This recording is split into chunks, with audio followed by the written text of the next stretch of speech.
Today I'm gonna show you how to make your first IoT project. We'll create a web server on this board and write an HTML web page where we will control onboard LED on this board and display temperature from the TMP36 temperature sensor. So first of all, what is IoT project and what is IoT? IoT stands for Internet of Things. So this means that we will build an internet or network of things. And these things can be anything, can be any microcontroller, any board that has access to internet or to Wi-Fi. And what is this board that I have on my table? So this is the board from Raspberry Pi Foundation, Raspberry Pi Pico W. So probably you've heard about Raspberry Pi Pico board itself, but this board is something different because it has this silver kind of thing on top of it, and this silver thing is cover for Wi-Fi module. Okay, and the next thing that I have here is external temperature sensor TMP36. This is analog sensor, and we'll use ADC analog to digital converter on the Raspberry Pi Pico W. But about this sensor and how to work with it, I've talked about this in my previous video. One of my previous videos, so I would recommend check that video out if you don't understand how I got this sensor to work. But of course you can use any other sensor, or actually you can use built-in sensor that is, I think, inside this CPU, inside this microcontroller, RP2040. So you can use that instead of my TMP36 sensor. Okay, so I think we can go to my laptop and we can look at the code, and I'll explain to you what we will do here. Actually, before that, we need to install something on this board, and this is a different version of Python programming language that is called MicroPython that we will install to this board. So how do we do that? First, we need a USB cable, so I'll use this one. The other end of this cable is already connected to my laptop. So what do we do? On the Raspberry Pi Pico W, we have this button that is called boot cell or boot select. So we need to press that button and hold it. So press hold. Then we connect USB cable and we hold it. So right now I have something folder opened on my laptop, and we can release this button. So now this folder we do not close. We will need it to install MicroPython. So let's go to my computer, to my laptop, and I'll show you how to do that. Okay, so this is the folder that was opened when I pressed when I held my button and connected the USB cable. So what do we need to do now? First, don't close this folder, just minimize. And what we need to do is to go to this website, link will be in the description, micropython.org. So we need to go to download. And here we need to download for our board. So just scroll down and here we go, Pico W. So what we need to do is just click here and probably install the latest version. So I have this file, and what I need to do is to grab this file and take it to that folder that was opened when we connected our Pico. So this is a folder, just drop it here and wait. Okay, so it installed, the window closed. The other thing that we need is an IDE, which is Integrated Development Environment, and this is just area or code editor, text editor that we will use for this for the MicroPython. It's called Thony, and we will install it in the thony.org. And one more thing before we start, this is the project that was that inspired my project. So I just copied the code from here, from projects.raspberrypi.org. The link will be in the description for this blog. And if you want, you can just go through this and read it for yourself. They actually tell you how to install Thony and other cool stuff. But of course, I've added something myself, and we'll use a temperature sensor not from the processor itself, which is built in, but external temperature sensor, TMP36, so that it can sense temperature around us. So what you can do now is go to my GitHub repository. Link again will be in the description, and just copy code from the main.py file, create your own main.py file, and paste it there. So I'll just use my code that I wrote before this and just kind of go through this. So first thing, what we can see is just comments. We can ignore them, or you can just read through them. But the main part is here. So first, what we need to do is to install some libraries, some modules. Actually, they are already installed in the MicroPython. First two libraries are essentially what will enable us to use Wi-Fi features, and especially first one. So network module. Network module will allow us to connect our Raspberry Pi Pico W to our network or just Wi-Fi.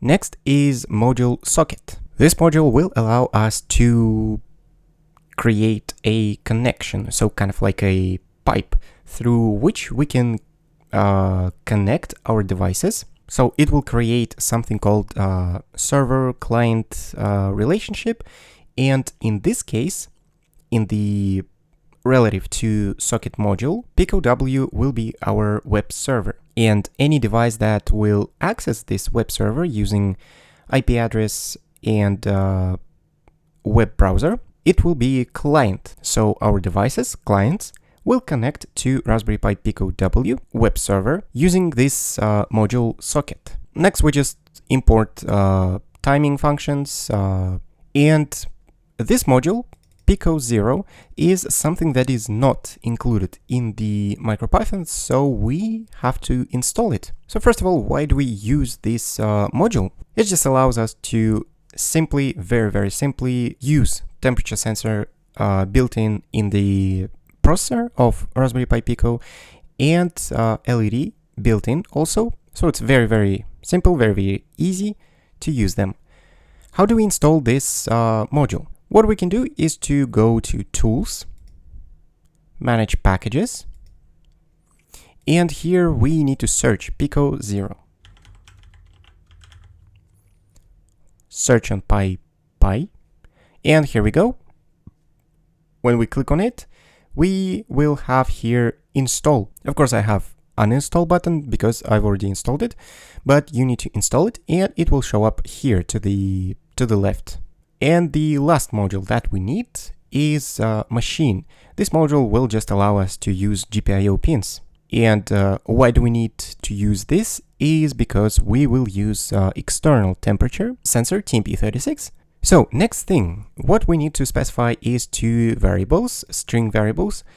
They are SSID and password. So here you just need to type your Wi-Fi name and your Wi-Fi password. These are, of course, string. Next, we have a function called calculate temperature, which I discussed, and how to use this, how to create actually this function, how to derive this formula.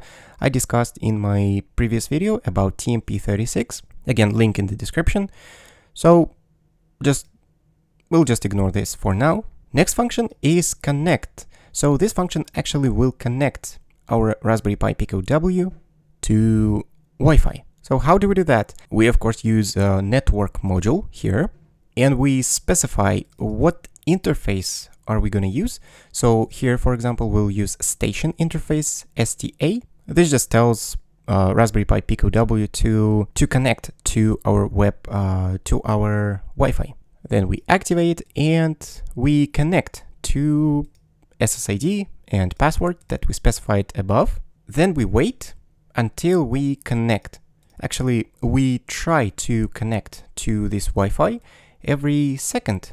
And the next function is open socket. So again, it's just opening socket so that any device with web browser can connect to our Pico. Here what we do is specify IP address that we are returning here, and we need to add port.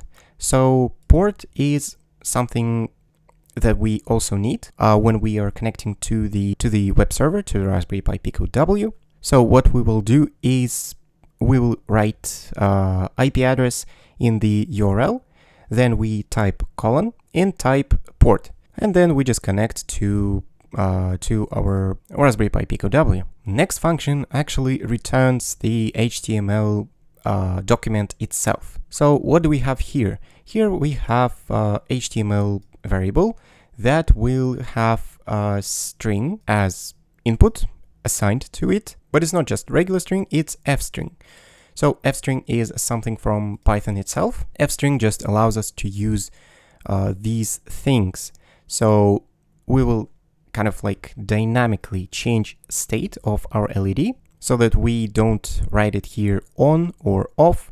It will be automatically assigned here, and where we are taking this from, it'll be passed in here to this function, and we'll pass these in our next function, which is called run server. So here we'll pass state and temperature. And probably the main function that we will use is run server. Next we'll use ADC, analog to digital converter, for our TMP36 sensor. And again, I've talked about it in my previous video. So next we create a while true loop, so infinite loop, that our server runs, I would say, infinitely. Again, ADC, this is for temperature sensor, TMP36, and this is just converting it to voltage again.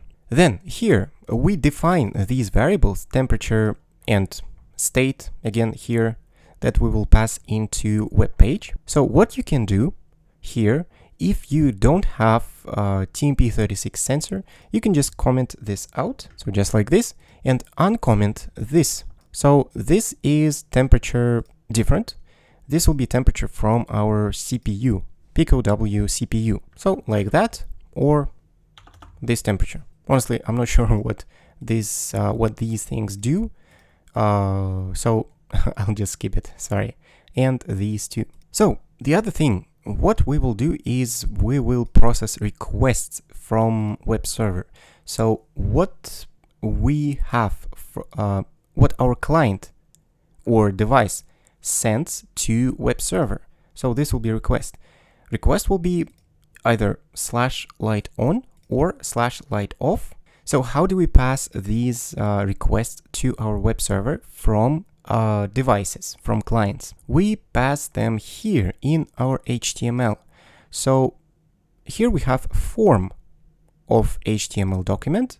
These forms, there are two of them, will pass in actually these things to our web server, /light on, /light off. And inside these forms, we have one input, which is type of submit. So it'll be submit button. So that's how we submit requests to our web server here, or Raspberry Pi Pico W, from clients, from devices with a web browser. And then we just check if request is light on. We turn on our light on Pico W, and we change string, variable string state, to be on. And at the end, we have the main part of our code where we define all our functions. Sorry, not define, call our functions. So first we call our function connect, assign to it, to the variable IP, this value that we will have, create connection variable that will assign to open socket, and then we run server. Okay, so let's try to run our server. I press run, waiting for connection, and we connected on this IP address that is here. So what we need to do is copy this IP address. Okay, so next what I can do is paste or just type the IP address here, and what we need also is colon, type 80, our port, and go. So here we go. This is our first HTML IoT project, HTML web page that is loaded.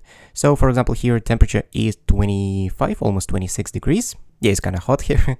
And let's actually try to heat up our temperature sensor by just holding it with my fingers. So now let's see what temperature is. I need to refresh the page and refresh again. Yep, it's 30 degrees. As you can see, it works. 28, it goes down a bit. And let's actually try the LED. So LED is currently off. It is written here, and we can see LED is off on our board. So if we try to light it on, look for the LED, it turns on. If we try to turn it off, it's off. And yep, it works. And also state is also changed here. So here we go. This was your first IoT project. So thank you for watching, and I'll see you in the next video.